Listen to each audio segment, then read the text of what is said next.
কিভাবে জেনোসাইড চালানো হয়েছে। আমাদের দাড়ি টুপিওয়ালা ভাইদের সামনে থেকে কিভাবে মাইক কেড়ে নিয়ে যাওয়া হয়েছে।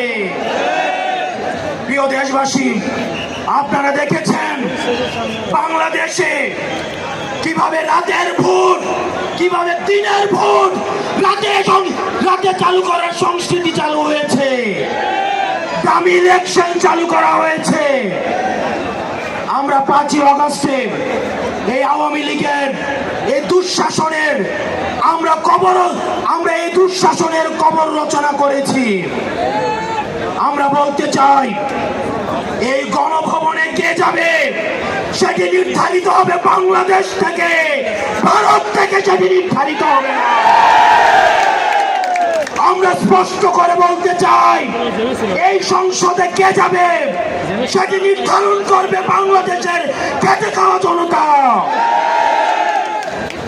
এই সংসদের মসনদে কে বসবে সেটি নির্ধারণ করবে এই ভূখণ্ডের মধ্যে যারা রয়েছে, সেই ভূখণ্ডের মানুষ। আমরা দীর্ঘ 1.5 দশকের বেশি সময় ধরে আমরা একটা জাতি গড়ে তুলতে পারি নাই। বিভাজনের রাজনীতি আমাদের মধ্যে ইচ্ছাকৃতভাবে জিয়ে রাখা হয়েছে। আমরা স্টেট ডেভেলপ করতে পারি নাই, আমরা নেশন ডেভেলপ করতে পারি নাই। আমাদের প্রতিষ্ঠানগুলো ভেঙে গিয়েছে, আমরা সুশাসন নিশ্চিত করতে পারি নাই। আমরা ফাংশনাল ব্যুরোক্রেসি নিশ্চিত করতে পারি নাই। আমরা স্বাধীন পুলিশ নিশ্চিত করতে পারি নাই, স্বাধীন বিচার বিভাগ নিশ্চিত করতে পারি নাই। আমরা স্বাধীনতার এত বছর পরেও আমাদের তরুণ প্রজন্ম, আমাদের একটা ইনস্টিটিউশন আমরা প্রপারলি ফাংশন করতে দেখি নাই। আমরা আপনাদের কাছে কমিটমেন্ট দিতে চাই, এই তরুণ প্রজন্ম আমরা ইনস্টিটিউশনগুলোকে প্রপারলি ফাংশনাল করব। আমরা আপনাদেরকে কমিটমেন্ট দিতে চাই, এই বিভাজনের রাজনীতির ঊর্ধ্বে উঠে আমরা একতার রাজনীতি বাংলাদেশে চালু করব। আমরা স্টেট ডেভেলপ করব। আমরা এই ভূখণ্ডের অধিকার আমরা আদায় করতে পারি নাই। আমাদেরকে মাথায় রাখতে হবে, বিদেশের সাথে আমাদের বন্ধুত্বপূর্ণ সম্পর্ক থাকবে, কিন্তু কোনো প্রেসক্রিপশনের সম্পর্ক থাকবে না। আমরা স্পষ্ট ভাষায় বলতে চাই, আমাদের যখন একটা ছেলে রাস্তায় রক্ত দেওয়া শিখে গিয়েছে, আমাদেরকে কেউ রক্ত দেওয়া থেকে দমায় রাখতে পারবে না।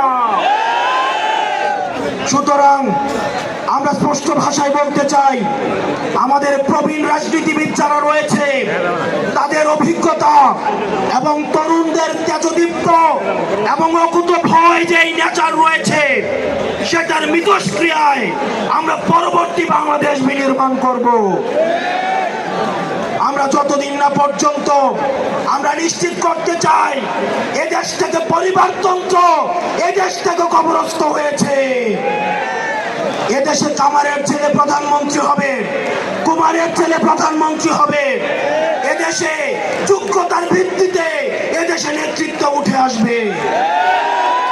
আমরা স্পষ্ট করতে চাই, আমরা একটা সুন্দর বাংলাদেশ গড়তে চাই, যে বাংলাদেশে আমাদের মধ্যে কোনো ধরনের ভেদাভেদ থাকবে না।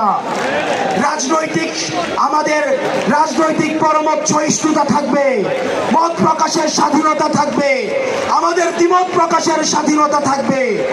আমরা একটা সমৃদ্ধ বাংলাদেশ গঠন করার জন্য আমরা আপনাদের কাছে কমিটমেন্ট দিচ্ছি, আমরা প্রতিজ্ঞা করছি। এই প্রতিজ্ঞার সাথে কারা কারা একমত রয়েছেন?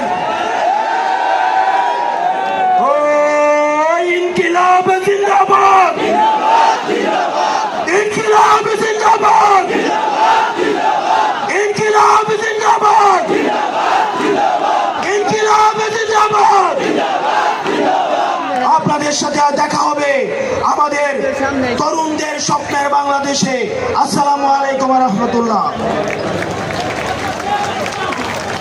ধন্যবাদ জুলাই বিপ্লবের অগ্রনায়ক হাসনাত আব্দুল্লাহকে তার গুরুত্বপূর্ণ বক্তব্যের জন্য।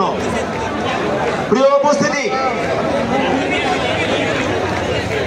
জুলাই গণ অভ্যুত্থানে অনেক ব্যক্তির নাম আমরা জানি, অনেক ব্যক্তির নাম আমরা জানি না।